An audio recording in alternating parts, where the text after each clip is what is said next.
Yes, Temba. We're gonna do this real quick. All right, let's go. Toby, what are your thoughts about PFL Europe 3? Please be quick about this. We want to drop our points. We want to be efficient with this episode. What were your thoughts about PFL Europe as a whole? I loved it. I absolutely did. I'm a big fan of the PFL. I think everybody knows that.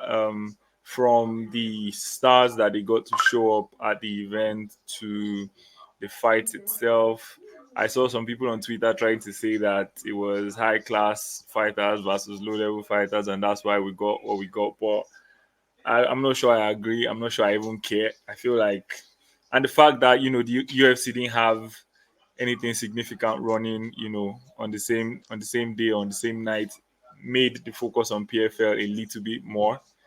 All the stars were out, Killian, all the rappers. It was an amazing event, and the fighters delivered too. So yeah.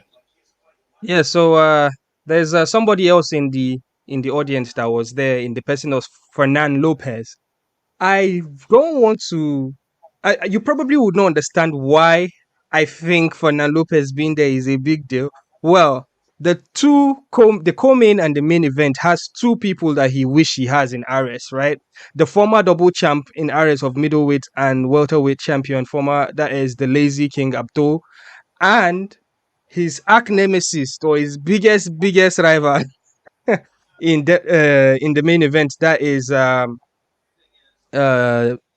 Cedric Doumbe, and of course his prodigy, someone training out of MMA Factory down in Paris, in Zébo, who was in the receiving end of that KO. So there's a lot of drama going on there, but the thing is, I am not really a I'm not really a French speaking person. So this topic of Fernan Lopez versus uh Doumbé looks like something that is very interesting because Doumbé, first of all, is a comedian and he's a savage. He talks a lot. So I would have really loved to hear all the basketballs he's giving Fernan Lopez because personally, I'm not really a big fan of Fernan Lopez because of his rivalry or the situation with Francis Ngannou. I kind of take the side of Francis Ngannou with regards to that particular story. But with regards to him, what he's doing for MMA in France, big fan. But him as a person, I already judged his character. I'm not really a big fan of him. So he was in that building too. I'm very sure he did not have a very good day there, seeing what he saw. But my thoughts generally on the PFL card last night in Paris, ladies and gentlemen, I'm wearing a PSG jacket. Just so you know, I'm representing Paris. There's a reason why I did that. So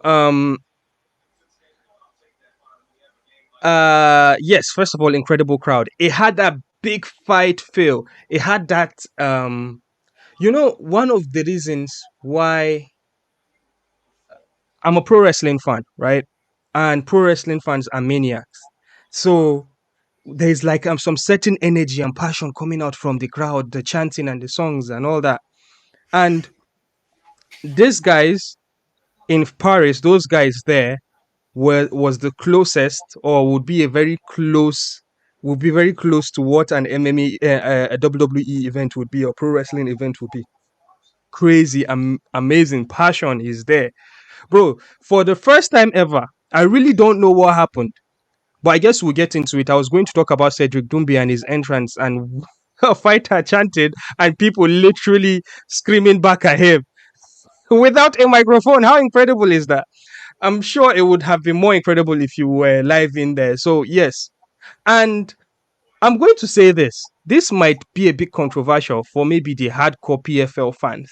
But I think PFL Paris is better than anything they've done in America so far, because I have not been watching a lot of their shows, but all the PFL shows I've been opportune to see, I've not seen anything as exciting as PFL Paris. If you're in the comment section, if you're watching live, if you agree with me, let me know.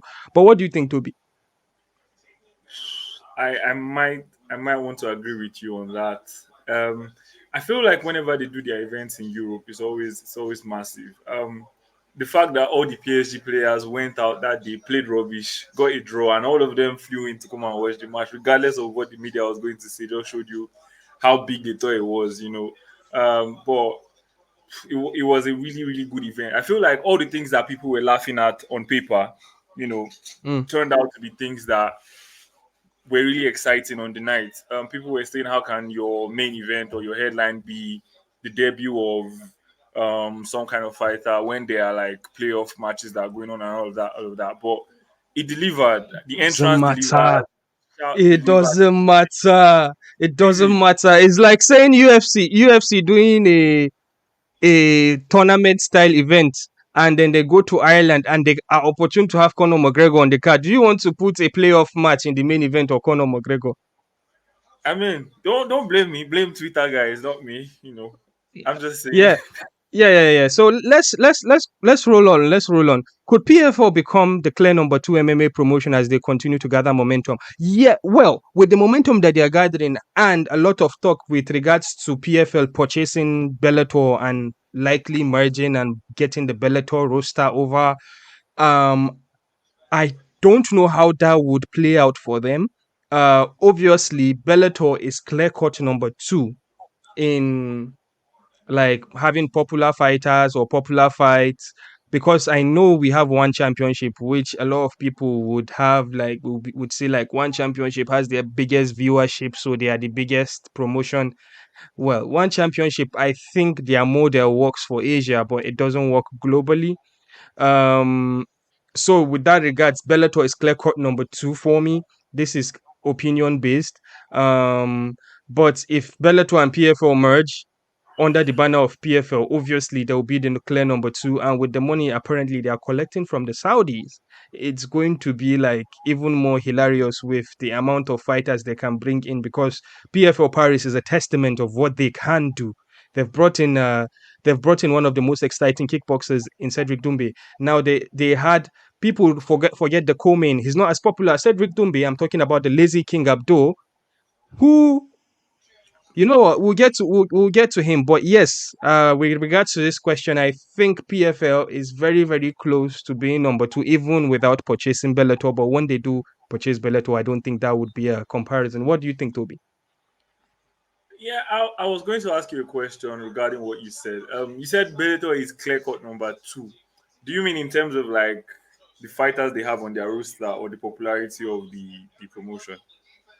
I think with the popularity of the promotion and also the fighters that they've got, and what they have been doing or what they have done with like going to Japan, doing incredible shows. Even in the COVID times, they were still working. One day they've got those Pettis brothers down there. But I think also it has to do with legacy as well. Um, the kind of legacy that they've got in the in their short history. So I would say they should be the clear cut number two. What do you think? Uh, I think I might have to agree with that, but I just feel like the PFL currently is the most primed to compete with the biggest promotion, which is the UFC. I feel like, and the model of having PFL Europe, PFL Africa, the main PFL circuit.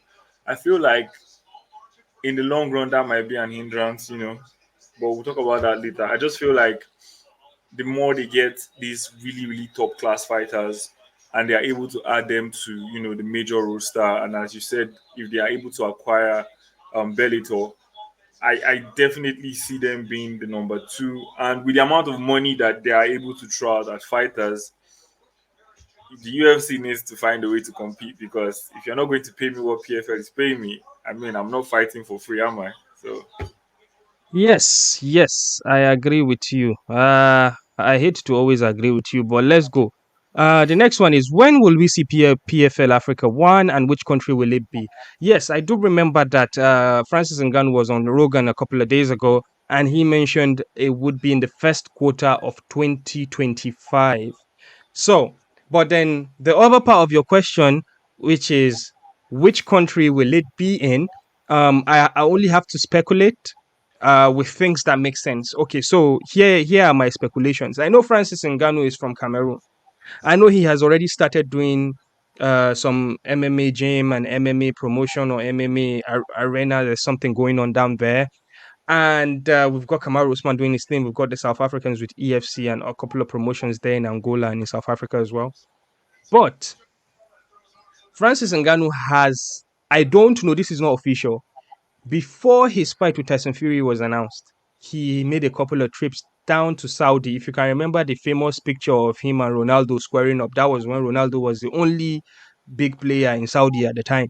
So I believe at that point he was having some conversations with like the who's and who's of like the Saudi consortium that are trying to bring big fights or big events into Saudi.